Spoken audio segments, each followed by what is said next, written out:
ഈ അരിഭക്ഷണം ബുദ്ധിയുള്ളവരുടെ ഭക്ഷണമാണെന്നാണ് മലയാളികൾ സ്വത്തത്തിൽ പറയുന്നത്. ഈ പവിഴം ഗ്രൂപ്പ് കേരളത്തിൽ സത്യം പറഞ്ഞാൽ ബ്രാൻഡിങ്ങിൽ ഒരു കേസ് സ്റ്റഡിയാണ് എന്ന് പറയാം. അതിനൊരു പ്രൈമറി റീസൺ എന്ന് പറയുന്നത് ഈ നമ്മളിപ്പോഴും ബ്രാൻഡിങ് എന്തിന് ചെയ്യുന്നു എന്ന ചോദ്യത്തിന് ടെക്നിക്കലി അതിന് സയൻറ്റിഫിക്കലി പറയുകയാണെങ്കിൽ ക്വാളിറ്റി എന്നൊരു സാധനം ഇല്ല എന്ന് നമ്മൾ പറയും. ഇപ്പോൾ ലോകത്തിലെ ഏറ്റവും നല്ല അരി ഏതാണ്? എല്ലാ ദിവസവും അരിഭക്ഷണം കഴിക്കുന്ന മലയാളിക്ക് പറയാൻ പറ്റില്ല ഏതാണ് നല്ല അരി എന്ന് ടെക്നിക്കലി പറയാൻ പറ്റില്ല. കാരണം ഈ അരിയെ നമുക്ക് അളന്നതിൻ്റെ ക്വാളിറ്റി അളക്കാൻ പറ്റുന്ന ഒരു പാരാമീറ്ററും ഇല്ല. അപ്പോൾ ഈ ബ്രാൻഡിങ്ങിൻ്റെ ഭാഷയിൽ പറഞ്ഞാൽ എല്ലാ ക്വാളിറ്റികളെയും ഡിഫൈൻ ചെയ്യുന്നത് ഒരു പെർസീവ്ഡ് ക്വാളിറ്റിയാണെന്ന് പറയും. There is nothing called quality, there is only perceived quality. പക്ഷെ എങ്ങനെയാണ് ഈ പെർസീവ്ഡ് ക്വാളിറ്റി ഡിഫൈൻ ചെയ്യപ്പെടുക? എങ്ങനെയാണ് ഒരു കസ്റ്റമർ നിങ്ങളുടെ പ്രൊഡക്റ്റിൻ്റെ ക്വാളിറ്റി അളക്കുന്നത്? അപ്പോൾ ഇത്തരത്തിൽ ഈ പെർസീവ്ഡ് ക്വാളിറ്റി ഡെവലപ്പ് ചെയ്യുന്നതിൽ കേരളത്തിലെ ഏറ്റവും ശ്രദ്ധേയമായ ബ്രാൻഡ് പവിഴാണ്. കേരളത്തിൽ ഏറ്റവും നല്ല അരി ഏതാണെന്ന് ചോദിച്ചാൽ ഞാൻ ഒരു ബ്രാൻഡിങ്ങിൻ്റെ പഠനങ്ങളുടെ ഭാഗമായിട്ട് കഴിഞ്ഞ 20 വർഷം കേരളത്തിൽ ബ്രാൻഡിങ് നടത്തിക്കൊണ്ടിരിക്കുന്ന ഒരാൾ എന്നുള്ള നിലയിൽ പലപ്പോഴും കേരളത്തിൽ ഏറ്റവും നല്ല അരി ഏതാണെന്ന് ചോദിച്ചാൽ ആളുകൾ പവിഴം എന്ന് പറയും. അതിന് കാരണം എന്ത് എന്ന് ഒരിക്കൽ ഞാൻ ആന്റണി സാറോടായിട്ട് ചോദിച്ചിട്ടുണ്ട്. അങ്ങനെ ഒരു പെർസീവ്ഡ് ക്വാളിറ്റി ഈസ്റ്റേണിനേക്കാളും ഡബിൾ ഹൗസിനേക്കാളും അങ്ങനെ കേരളത്തിലെ പല മറ്റ് ബ്രാൻഡുകളെക്കാളും നല്ല അരി പവിഴത്തിൻ്റെ ആണ് എന്ന തരത്തിലൊരു പെർസീവ്ഡ് ക്വാളിറ്റി എങ്ങനെ പവിഴം ഉണ്ടാക്കിയെടുത്തു? അത് ഇപ്പം നിങ്ങൾ നോക്കുകയാണെങ്കിൽ കേരളത്തിലെ ആഡ് സ്പെൻഡ് നോക്കുകയാണെങ്കിൽ പവിഴത്തിൻ്റെ ആഡ് സ്പെൻഡ് ഒരുപക്ഷെ ഈസ്റ്റേണിൻ്റെ ആഡ് സ്പെൻഡോ മറ്റ് കോമ്പറ്റീറ്റേഴ്സിനേക്കാൾ വളരെ കുറവാണ്. പലപ്പോഴും വളരെ കുറച്ച് മാത്രം ആഡ് ചെയ്തിട്ടുള്ള ഒരു ബ്രാൻഡാണ് പവിഴം. നിങ്ങളത് വിശ്വസിക്കുമെന്ന് എനിക്കറിയില്ല. എങ്ങനെയാണ് പവിഴം ഇത്തരത്തിൽ ഒരു വലിയ ബ്രാൻഡായി മാറിയത്? അതിന്റെ പിന്നിലുള്ള സ്ട്രാറ്റജി എന്തായിരുന്നു? ഈ അടുത്ത കാലം വരെ ആന്റണി ചേട്ടൻ ആർക്കും അറിയാത്തൊരു മനുഷ്യനായിരുന്നു.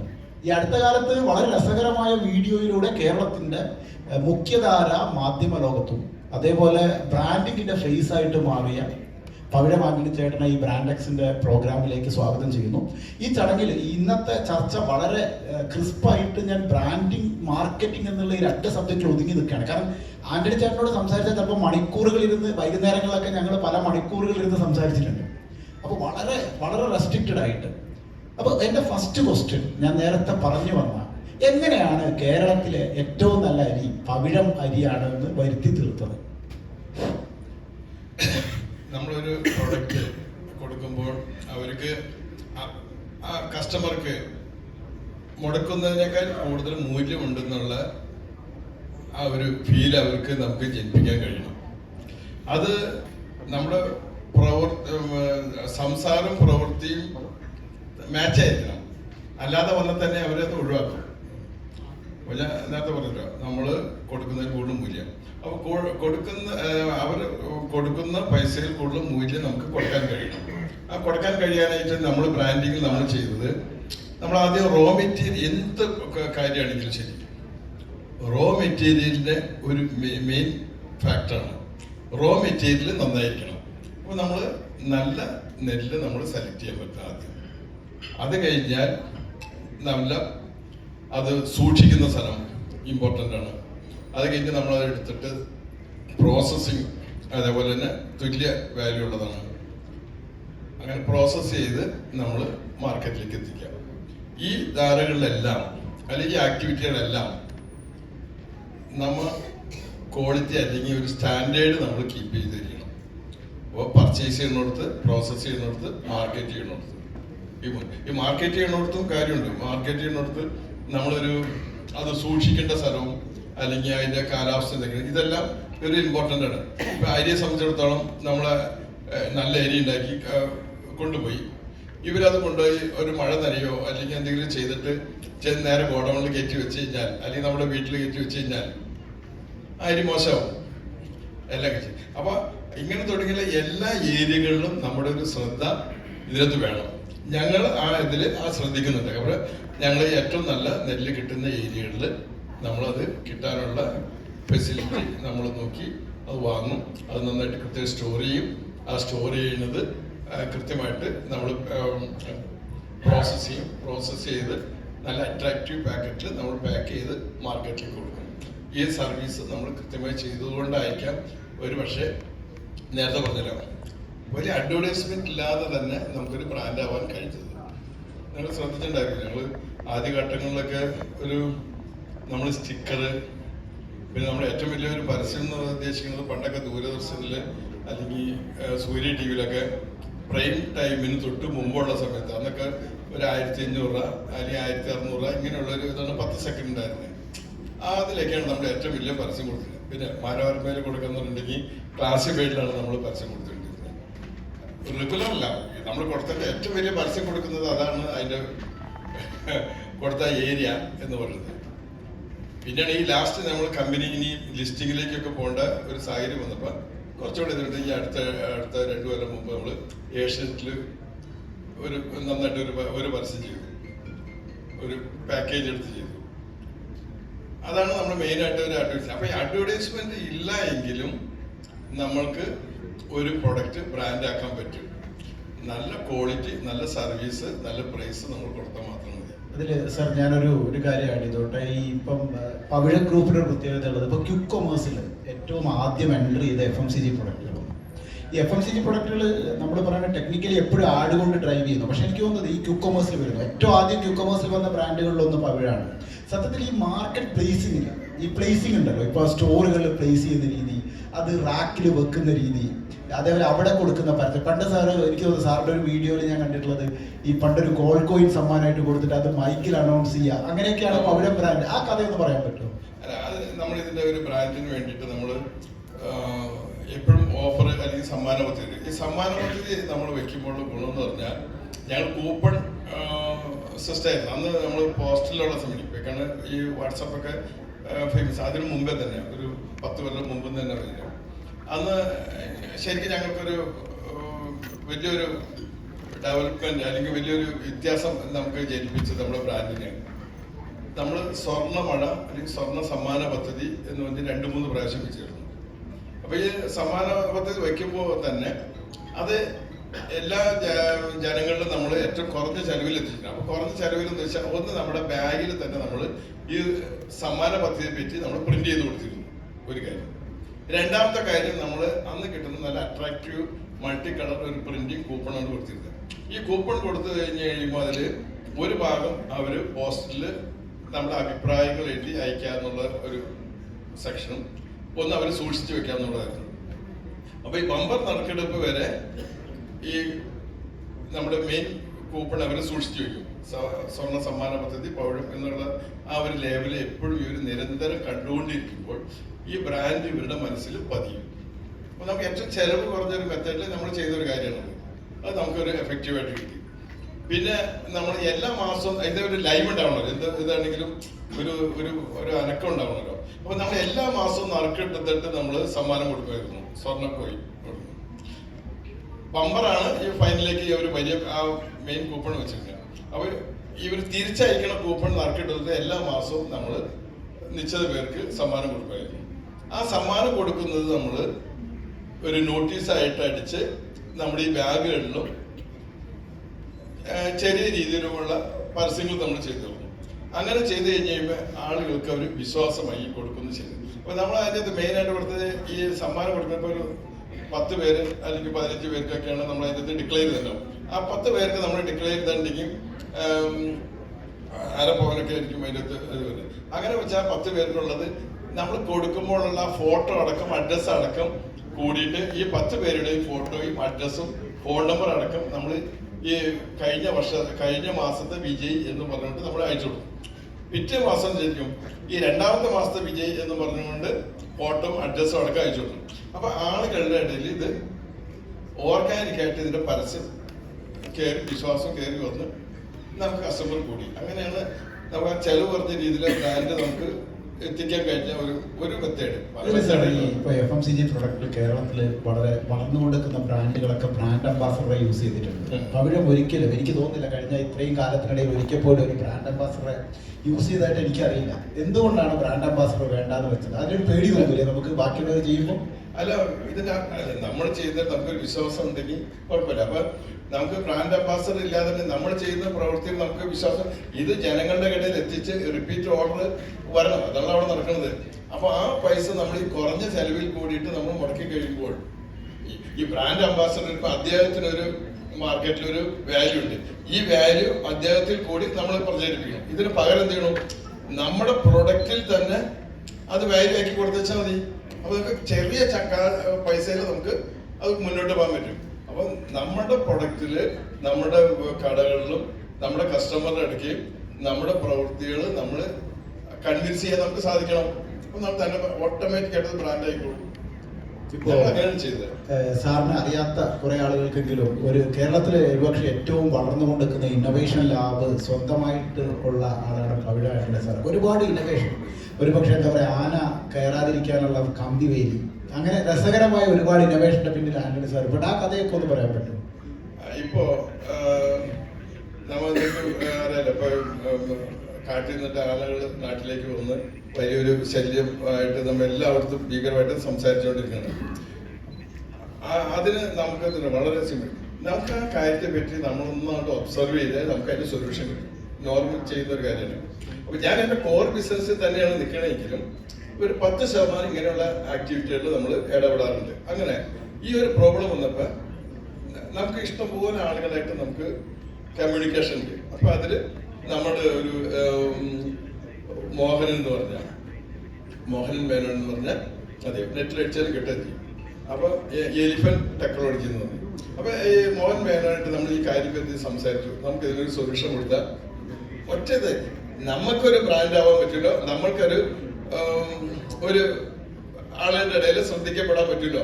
ഇത് തന്നെയാണ് നമ്മുടെ മോട്ടിവേഷൻ. നമ്മുടെ അതിന് വേണ്ടിയിട്ട് നമുക്ക് ഇങ്ങനെ ഒരു സൊല്യൂഷൻ കണ്ടുപിടിക്കണമല്ലോ എന്ന് പറഞ്ഞു. അപ്പൊ നോക്കി കഴിഞ്ഞാൽ ഇന്ന് നിലവിൽ നിൽക്കുന്ന സൊല്യൂഷൻ എന്താ?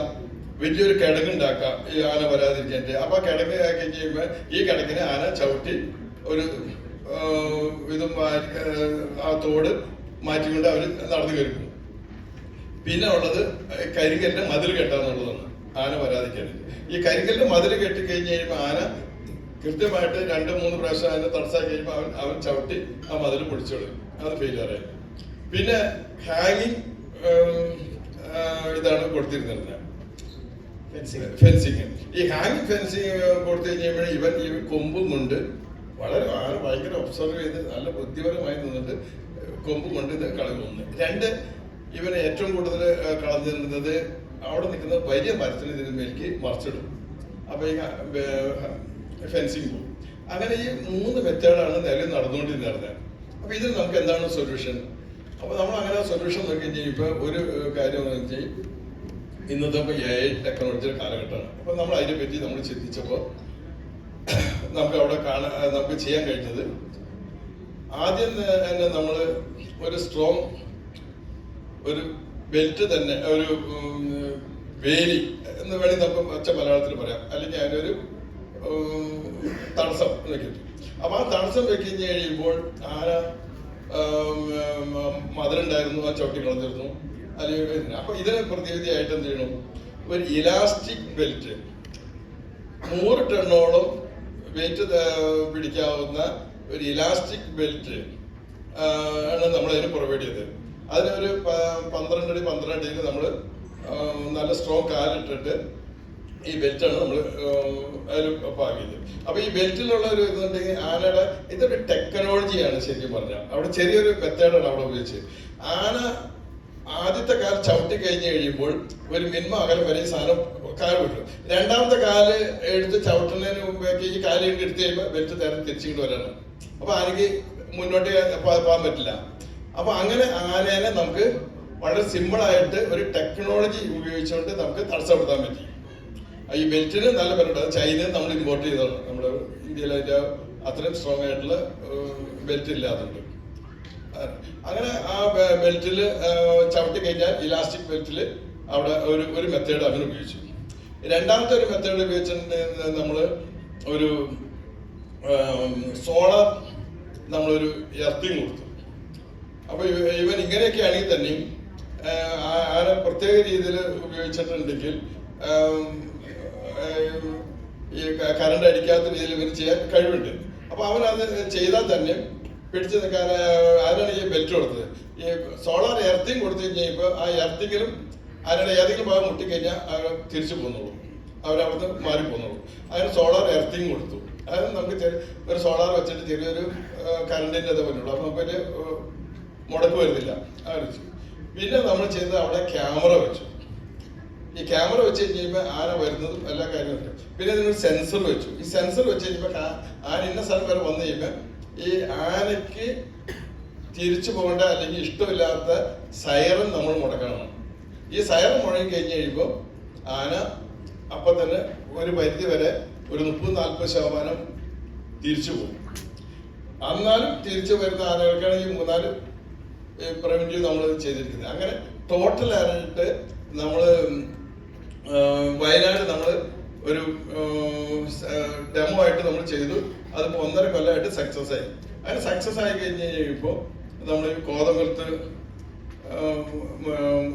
മുളരങ്ങിയാണ് സ്ഥലത്ത് നാളെ ഒരു ആള് ആന ചവിട്ടിക്കുന്ന ഒരു സ്ഥലം ഉണ്ടായല്ലോ. അപ്പോൾ അവിടെ വലിയ വിഷയമൊക്കെ ആയിട്ട് വന്ന് കളക്ടറൊക്കെ ഇടപെട്ട് അങ്ങനെ പോകുന്നുണ്ട്. അവിടെ നമ്മൾ ഒരു ഫെൻസിങ് ചെയ്യാനായിട്ട് ആലോചിച്ചു. അപ്പോൾ ഗവൺമെന്റ് പൈസ മുടക്കാനില്ലാത്ത അങ്ങനെ മുടക്കില്ല എന്ന് പറഞ്ഞപ്പോൾ വേറെ എവിടെ നിന്നാണ് ഇൻവെസ്റ്റ് ചെയ്യാൻ പറ്റുന്നത് നോക്കിയപ്പോൾ കൊച്ചി ഷിപ്പ്യാർഡിന്റെ CSR ഫണ്ട് ഉപയോഗിച്ചിട്ട് നമ്മളിപ്പോൾ അവിടെ ഒരു 5 കിലോമീറ്ററിൽ നമ്മളവിടെ ഫെൻസിങ് നമ്മളവിടെ ചെയ്യുന്നുണ്ട്. അതിന് ഫസ്റ്റ് ഫേസായിട്ട് 1 കിലോമീറ്റർ ആക്കി ഒരു 4 കിലോമീറ്റർ ആയിട്ട് 40 ലക്ഷം രൂപ CSR ഫണ്ട് ഉപയോഗിച്ച് അവിടെ ഇപ്പോൾ കഴിഞ്ഞ ദിവസം ഉദ്ഘാടനം ചെയ്ത് നടക്കുന്നുണ്ട്. അപ്പോൾ അതോടെ നടക്കുന്നു. ഇനിയിപ്പോൾ കൂടാതെ കേന്ദ്ര ഗവൺമെന്റ് ഫോറസ്റ്റ് ഡിവിഷനിൽ നിന്ന് നമുക്ക് ഓൾ കേരള ഒരു 5 ഏക്കറിൽ 5 കിലോമീറ്ററിൽ ചെയ്യാനായിട്ട് ഒരു 8 കോടിയുടെ സാങ്ഷൻ നടന്നുകൊണ്ടിരിക്കുന്നു. അങ്ങനെ നമ്മൾക്കത് ചെയ്യാൻ കഴിയും എന്നുള്ളതാണ് ഇപ്പോൾ ഇതിനകത്ത് പറയുന്നത്. അപ്പോൾ നമ്മുടെ കോർ ബിസിനസ്സിൽ നിന്നുകൊണ്ടും നമുക്ക് ഇങ്ങനെയുള്ള ചെറിയ ആക്ടിവിറ്റികൾ ചെയ്യുമ്പോൾ നമ്മുടെ കോർ ബിസിനസ്സിനെ സഹായിക്കുന്ന രീതിയിൽ, അല്ലെങ്കിൽ അതിനകത്ത് ഇന്നോവേഷൻ വരുന്ന രീതിയിൽ, അല്ലെങ്കിൽ പ്രൊഡക്റ്റ് ഡൈവേഴ്സൺ ചെയ്യുന്ന രീതിയിൽ ഒക്കെ ഒരു പ്രയോജനം കൂടിയിട്ടായിട്ട് വരും. അതല്ലാതെ നമ്മുടെ ഒരു 10% ഇതൊരു 60-70% ഈ കോർ ബിസിനസ് വിട്ടുപോകുന്നത് നല്ലതല്ല എന്നുള്ളതാണ് എൻ്റെ അഭിപ്രായം. അത് ചിലപ്പോൾ കോർ ബിസിനസ് ചിലപ്പോൾ ഏത് ലെവലിൽ വേണമെങ്കിൽ താഴ്ന്നു പോവാം. അപ്പോൾ ഒരു 10%ഓ അല്ലെങ്കിൽ 20%ഓ നമ്മൾ ഇങ്ങനെയുള്ള കാര്യങ്ങൾ ചെയ്താൽ നമുക്കൊരു സന്തോഷവും കിട്ടും, അതിനുള്ള ഒരു അപ്രിസിയേഷൻ കിട്ടും. ചെയ്തൊരു കാര്യമാണ് ഞാൻ പറഞ്ഞത്. ഈ പവിഴം എന്നുള്ളത് ഒരു നെല്ലിന്റെ പേരാണ് തോന്നുന്നല്ലേ? പവിഴം എന്നുള്ളത് നെല്ലിന്റെ പേരാണ്. ഈ പവിഴം എന്നുള്ള ഒരു ബ്രാൻഡിന്റെ ഒരു കാര്യം പറയുമ്പോൾ നമുക്കിങ്ങനെ പേര് എന്നുള്ള ഒരു വലിയൊരു വിഷയമായിട്ട് അതിങ്ങനെ ഒരു വലിയൊരു തലവേദന വലിയതായിട്ട് നമ്മൾ കൊണ്ടുനടക്കേണ്ട ആവശ്യമില്ല. നമ്മൾക്ക് അധികം സിമ്പിളായിട്ടുള്ള ഉച്ചരിക്കാൻ പറ്റുന്ന ഒരു വാക്ക്. മലയാളികൾക്ക് ഇത് ഏറ്റവും എളുപ്പം. ഇത് വെച്ച് ഇന്റർനാഷണൽ പോകുമ്പോൾ ഈ ഷാള അങ്ങനെയുള്ള വാക്കുകൾ ഉപയോഗിക്കാതിരിക്കും നല്ലത്. അങ്ങനെ ഒരു സിമ്പിളായിട്ടുള്ള വാക്കുകൾ എൻ്റെ അഭിപ്രായം പറഞ്ഞാൽ 2 അല്ലെങ്കിൽ 3 അക്ഷരത്തിൽ കൂടുതൽ ഒരു പേരിന്റെ അക്ഷരം വരരുത്. 2 അത് പ്രൊനൗൺസിയേഷൻ പറ്റണ എല്ലാ രാജ്യത്തുള്ള ആൾക്കാർക്ക് പ്രൊനൗൺസിയേഷൻ പറ്റിയ വാക്കായിരിക്കണം. അപ്പോൾ അങ്ങനെയുള്ള ഇതായിരിക്കണം ഒരു ബ്രാൻഡിലുള്ളത്. നമ്മൾ പവിഴം എന്നുള്ളത് അന്ന് നമ്മളൊരു ഏറ്റവും ഒരു സാധാരണ ലെവലിൽ നിന്ന് വന്ന സമയത്ത് നമുക്ക് അന്ന് നമ്മുടെ നെല്ലിന്റെ ഒരു പേരിട്ടു. ആ പേര് പവിഴം എന്നായിരുന്നു. ആ പവിഴം ഉച്ചരിച്ച് ഇപ്പൊ നമ്മൾ ബ്രാൻഡായിട്ട് മാറി. അതാണ് ഇപ്പൊ നിൽക്കുന്ന ഒരു ഏർലി സ്റ്റേജിൽ സാർ അനുഭവിച്ച ഏറ്റവും വലിയ ബുദ്ധിമുട്ട് എന്തായിരുന്നു? ഒരു ബിസിനസിന്റെ തുടക്കത്തിലാണ് ഞാൻ പറയുന്നത്. ഇപ്പം ബ്രാൻഡ് വലുതാണ്, കുറെ നമുക്ക് പൈസയുണ്ട്. ഏറ്റവും തുടക്കത്തിൽ എന്തായിരുന്നു ഏറ്റവും ബുദ്ധിമുട്ട് പിടിച്ച കാര്യം? ഞാനത് എൻ്റെ എല്ലാ ബുദ്ധിമുട്ടുകളും നമ്മളിതൊരു പ്രവൃത്തിയായിട്ട് കണക്കാക്കിക്കൊണ്ട് എനിക്ക് അതിന് എടുത്തു പറയാൻ പറ്റുന്ന ഒരു കാര്യം പറയാൻ പറ്റില്ല. എല്ലാ ബുദ്ധിമുട്ടാണ് അങ്ങനെയല്ല. എല്ലാ പ്രവൃത്തികളും ബുദ്ധിമുട്ടാണെന്ന് ബുദ്ധിമുട്ടാണ്. എല്ലാ പ്രവൃത്തികളും സന്തോഷമാണെന്ന് പറഞ്ഞു കഴിഞ്ഞാൽ സന്തോഷമാണ്. അപ്പൊ നമ്മൾ ഈ ബുദ്ധിമുട്ടിനെ പറ്റി അധികം നമ്മൾ ആവലാതിപ്പെടാറില്ല. നമ്മൾ റിസൾട്ടിനെ പറ്റിയാണ് ആവലാതിപ്പെടാറുള്ളത്. അതുകൊണ്ട് ഞാൻ പഴയതിനെ പറ്റി അധികം ചിന്തിച്ച് കളയാറില്ല, സമയം കളയാറില്ല. പോസിറ്റീവായിട്ടാണ് നിൽക്കാൻ ശ്രമിക്കുന്നത്. പിന്നെ നമുക്ക് ഇത്ര നെഗറ്റീവ് പിടിച്ചിട്ട് എന്തെങ്കിലും ഗുണം നമുക്ക് ഉണ്ടാവുമോ? ഒരു ഗുണം ഉണ്ടാവില്ല. ഒരാൾ നമ്മൾ സഹായിക്കില്ല, ഒരാളും നമ്മുടെ ഇതിലേക്ക് വരില്ല. അപ്പൊ നെഗറ്റീവ് നമ്മൾ വിട്ടുകളയാ. അപ്പൊ ഈ പ്രയാസങ്ങളൊക്കെ അതൊക്കെ ഉണ്ടാവില്ല. നമ്മുടെ ഇതിന്റെ പ്രവൃത്തിയിൽ വന്നാണ് നമുക്ക് അതിന്റെ സൊല്യൂഷൻ കാണാനായിട്ട്. ഇപ്പൊ ഞാനീ പറഞ്ഞ നേരത്തെ ഒരു സൊല്യൂഷൻ കണ്ടതല്ലോ. ഇതുപോലെ നമ്മുടെ പ്രവൃത്തിയിലും ഈ സമരങ്ങൾ വരാം, തൊഴിൽ സമരം വരാം, നല്ല എംപ്ലോയി വിട്ടുപോവാം. ഇവിടെയൊക്കെ നമുക്കൊരു നമ്മുടെ ഒരു ഇൻവോൾവ്മെന്റ് അല്ലെങ്കിൽ നമ്മുടെ ഒരു പ്രവൃത്തിയുടെ ആവശ്യകത അവിടെ ഉണ്ട്. ആ ആവശ്യത്തിൽ പോരായി വന്നിട്ടാണ് നടന്ന് നമ്മളിനി അത് കൂടുതൽ ചെയ്യണം, അത്രയുള്ള അതിന്റെ കാര്യം. അങ്ങനെയാണ് നമ്മൾ സാറും ബ്രദറും കൂടിയാണല്ലോ ബിസിനസ് ചെയ്യുന്നത്. അതെ, ആ ഒരു കോമ്പിനേഷൻ എന്താ ശരിക്കും? അവരെ ആരെ എന്ത് ചെയ്യും? അതിലൊരു കോൺഫ്ലിക്റ്റ് ഉണ്ടോ? അതെങ്ങനെയാ സാർ അത് ഹാൻഡിൽ ചെയ്യുന്നത്? ഫാമിലി ബിസിനസ് ആണ്. പർച്ചേസ് മെയിനായിട്ട് ചേട്ടനാണ് നോക്കണം. ടെക്നിക്കൽ കാര്യങ്ങളും മിഷനറി മറ്റൊരു കാര്യങ്ങളുമാണ് ഞാൻ നോക്കുന്നത്. പിന്നെ അതിൻ്റെ അകത്ത് അത്യാവശ്യം വേണ്ട അഡ്വൈസ് നമ്മൾ കൊടുക്കും. ഞാൻ എനിക്ക് അഡ്വൈസ് കൊടുക്കാനുള്ള കൂടുതൽ കിട്ടാനുള്ള കാരണം ഞാൻ മറ്റുള്ള രാജ്യങ്ങളിലും മറ്റുള്ള എക്സിബിഷനുകളിലും ഇങ്ങനെയൊക്കെ കുറെ പോയതുണ്ട്. എപ്പോഴും നമ്മൾ കമ്മ്യൂണിക്കേഷൻ എപ്പോഴും നല്ലതായിരിക്കും. അതിൽ കൂടുതൽ ആളുകളായിട്ട് നമ്മൾ ഇന്ററാക്ഷൻ എപ്പോഴും നമ്മൾ ബിസിനസ്സിനെ വളർത്തും. എനിക്ക് അത് ഇച്ചിരി കൂടുതലുള്ളത് കൊണ്ട് എനിക്ക് എല്ലാ രംഗത്തും നമുക്ക് ഒരു പരിധി വരെ ഇടപെടാൻ സാധിക്കും. ചിലപ്പോൾ ശരിയായിരിക്കാം, ചിലപ്പോൾ തെറ്റായിരിക്കാം. തെറ്റാടി നമ്മൾ വിട്ടുകളെ, ശരിയെന്നെ നമ്മൾ കൂടുതൽ കൊണ്ടുവരണം. ജീവിതത്തിൽ എടുത്ത ഏറ്റവും റോങ് ഡിസിഷൻ എന്തായിരുന്നു? ഏറ്റവും റോങ് ആയിട്ട് എടുത്തു പോയിട്ട് പിന്നീട് അതിൽ റിഗ്രറ്റ് ചെയ്ത ഒരു ഡിസിഷൻ പറയാൻ പറ്റും? ഞാൻ നേരത്തെ പറഞ്ഞില്ല സാർ റോങ്ങിനെ ചിന്തിക്കൂലല്ലേ? നമുക്ക് ഈ റോങ് എന്ന് പറഞ്ഞത് എന്താ, എനിക്കത് നമ്മുടെ പ്രവൃത്തിയിൽ വന്ന ഒരു കാര്യമാണത്. ആ കാര്യത്തിൽ ഇങ്ങനെ പറയാൻ പറ്റില്ല. ഡിസിഷൻ മാത്രമേ തിരുത്തണം നമ്മളത്. അത് റോങ് ആണെന്ന് നമ്മൾ നെഗറ്റീവായിട്ട് നമ്മൾ ചിന്തിക്കണില്ല. അത് നമ്മുടെ പ്രവൃത്തിയിൽ വന്ന ഒരു അശ്രദ്ധയോ അല്ലെങ്കിൽ എന്തെങ്കിലും ഒരു കാര്യമായിട്ട് നമ്മൾ എടുക്കുന്നുള്ളൂ. തെറ്റായിട്ട് നമ്മൾ തെറ്റാണെന്ന് തോന്നി നമ്മൾ തിരുത്തും. എനിക്കൊരു നാണക്കേടുമില്ല, ആരോടും ചോദിക്കേണ്ട ആവശ്യമില്ല. ഈ പവിഴം IPO-യിലേക്ക് പോകുന്നു. അപ്പം എന്താണ് അതിന്റെ ഒരു പ്രോസസ്സ്? സാർ എങ്ങനെ, സാറിന് അത് നേരത്തെ സ്വപ്നത്തിൽ ഉണ്ടായിരുന്നാണോ അതോ ഓൾ ഓഫ് എ സഡൻ പിന്നീട് വന്ന ഒരു സ്വപ്നമാണോ? ഇപ്പൊ പലരും ഇപ്പോഴത്തെ കാലത്ത് എന്താണെന്ന് വെച്ചാൽ നമ്മളൊരു ബിസിനസ് ഉണ്ടാക്കുന്നതിനുള്ള എക്സിറ്റ് പ്ലാൻ എന്താണെന്ന് ചോദിച്ചു തുടങ്ങിയ ഒരു കാലത്താണ് നമ്മൾ ജീവിക്കുന്നത്, അല്ലേ? എന്തായിരുന്നു നമ്മുടെ IPO പ്ലാൻസ്? നമ്മൾ തുടക്കത്തിൽ കുറെ കഴിഞ്ഞ് കഴിയുമ്പോൾ ഞാൻ നേരത്തെ പറഞ്ഞല്ലോ, എക്സിബിഷനുകളിലും സെമിനാറുകളിലും നമ്മൾ ഒരു ഇത് അല്ലാതിരുന്ന സമയങ്ങളില്ല. അപ്പൊ ഈ ടോപ്പിൽ കണ്ടു. അപ്പൊ അവരിങ്ങനെ ആക്കിയിടും. അപ്പൊ അന്നൊക്കെ കേൾക്കുമ്പോൾ ആകെ കേരളത്തില് 1-2 ബ്രാൻഡ് മാത്രമാണ് ലിസ്റ്റിങ്ങിന് പോയിട്ടുള്ളൂ എന്നാണ് നമ്മൾ കേൾക്കുന്നത്. അപ്പൊ അങ്ങനെയാണെങ്കിൽ നമുക്ക് അവിടെ ഒരു ഓപ്പർച്യൂണിറ്റി ഉണ്ടല്ലോ. അന്ന് തുടങ്ങിയില്ല, കിറ്റക്സ് അന്ന് നമ്മൾ അങ്ങനെ 1-2 ബ്രാൻഡുകളാണ് പോകുന്നത്. അപ്പോൾ നമുക്കൊരു ഓപ്പർച്യൂണിറ്റി ഉണ്ടല്ലോ എന്ന് നമ്മളപ്പോൾ ചിന്തിച്ചുകൊണ്ടിരുന്നു. അപ്പൊ ആ ചിന്തകൾ നമുക്ക് സമയമാവട്ടെ നമ്മളെ ചിന്ത മീഡിയത്തിൽ നടക്കാൻ നമുക്ക് ഇതില്ല. അപ്പൊ നമ്മൾ അങ്ങനെ ചിന്തിച്ചുകൊണ്ടിരുന്ന ഇപ്പൊ ഒരു സമയം കഴിഞ്ഞപ്പോൾ ഞങ്ങൾ ഒരു 5 കൊല്ലം കഴിഞ്ഞാൽ പോകണം എന്നുള്ള ഒരു ആഗ്രഹത്തിന് പുറത്ത് നമ്മളിപ്പോ എല്ലാ കാര്യങ്ങളും അതിന്റെ രീതിയിലേക്ക് ഒരുക്കിക്കൊണ്ടിരിക്കുകയാണ്. അതിന്റെ ഒരു പ്രോസസ്സാണ്. ഇപ്പൊ ഒത്തിരി പേര് IPO-യിലേക്ക് പോയി. ഇപ്പൊ ഒത്തിരി പേര് ഇതിലേക്ക് ഇപ്പോൾ ശ്രദ്ധിക്കുന്നുണ്ട്. എന്റെ അഭിപ്രായം പറഞ്ഞാൽ ഒരു ബിസിനസ് എന്ന് പറഞ്ഞിട്ടുണ്ടെങ്കിൽ ആദ്യം ഒരു കൺവേർഷൻ, അപ്പൊ ഒരു ചെറിയൊരു മാർജിൻ കിട്ടും. ഈ കൺവേർഷൻ കഴിഞ്ഞ് അതൊരു ബ്രാൻഡായിട്ട് മാറും. നമ്മൾ റെഗുലറായിട്ട് കൊടുത്തോണ്ടിരിക്കുക. അപ്പോൾ ബ്രാൻഡിന് നമുക്കൊരു മോഹവില കിട്ടും. മോഹവില കസ്റ്റമറാണ് നമുക്ക് തരുന്നത്. കസ്റ്റമർക്ക് തരാൻ പറ്റുന്ന ഒരു പ്രൊഡക്റ്റ് തരാൻ പറ്റുന്ന ഒരു നിശ്ചിത അളവുണ്ട്. ഇതൊരു കുറച്ചുകൂടി മുന്നോട്ട് ചിന്തിച്ചിട്ടുണ്ടെങ്കിൽ നമ്മുടെ പ്രവൃത്തി അല്ലെങ്കിൽ നമ്മുടെ സിസ്റ്റം വലിയ ബിസിനസ്സുകാർ പർച്ചേസ് ചെയ്യും. കാരണം അവൻ പർച്ചേസ് ചെയ്യുമ്പോൾ അവന് വലിയ ഹ്യൂജ് എമൗണ്ട് അവരുടെ കയ്യിലുണ്ട്.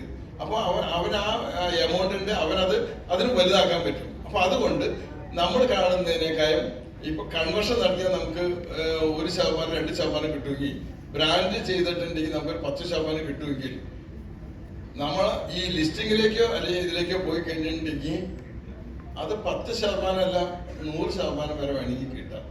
നമ്മളിപ്പോ നിറവറ പോലുള്ള ബ്രാൻഡുകളൊക്കെ വലിയ ബ്രാൻഡുകൾക്ക് വിറ്റു, അങ്ങനെ ഒരു സാധ്യത സാർ എപ്പോഴെങ്കിലും ചിന്തിച്ചിട്ടുണ്ടോ? നമ്മുടെ ഭാഗമാണല്ലോ, നമ്മുടെ സോഷ്യലിന്റെ ഭാഗമാണല്ലോ. അപ്പോ നമ്മളിപ്പോ ഏറ്റവും കൂടുതൽ ഈസ്റ്റേണാണ് ഈസ്റ്റേൺ നമുക്കൊരു നല്ലൊരു കോപ്പി. ഞാൻ പണ്ട് മുതലേ നമ്മൾ നോക്കുന്നതാണ്. അപ്പൊ ഈസ്റ്റേണില് red cash route sale system ഉണ്ടായി. അങ്ങനെ അവരെ വളർച്ച നമ്മൾ നോക്കിക്കൊണ്ടിരിക്കുന്നുണ്ട്. ഫിനാൻസ് സർവീസ് നമ്മൾ ഈ ശ്രീലങ്കയൊക്കെ ഞങ്ങൾ എക്സിബിഷനൊക്കെ പോയിട്ടുണ്ട്. അപ്പോ അവിടെ അവര് ആ റോഡ് സൈഡ് തുടങ്ങി. അപ്പൊ നമ്മൾ അതിനെ റോഡ് സൈഡിലേക്ക് അതിന്റെ കോപ്പി അതേപോലെയുള്ള രീതിയിൽ നമ്മൾ ചിന്തിച്ചു. അങ്ങനെ ആ ഒരു സിനാരിയിലേക്ക് പോയി അതിന് ബ്രാൻഡിങ് അവര് ആദ്യം മെക്കോർപ്പിക്ക് വന്നു. അതിന് രണ്ടാമത് ഇത് നമ്മൾ കണ്ടുകൊണ്ടിരിക്കുകയാണല്ലോ. ഓരോ സമയത്തുണ്ടായ ഗ്രോത്ത്. രണ്ടാമത് MTR വന്ന് MTR എടുത്തു. അത് കഴിഞ്ഞ് ഇപ്പൊ നോവ വന്നു. ഇത് വലിയൊരു വാന്തരല്ല കാണുന്നത്. അവരുടെ ടോട്ടൽ ഇത് നോക്കി കഴിഞ്ഞിട്ടുണ്ടെങ്കിൽ ഒരു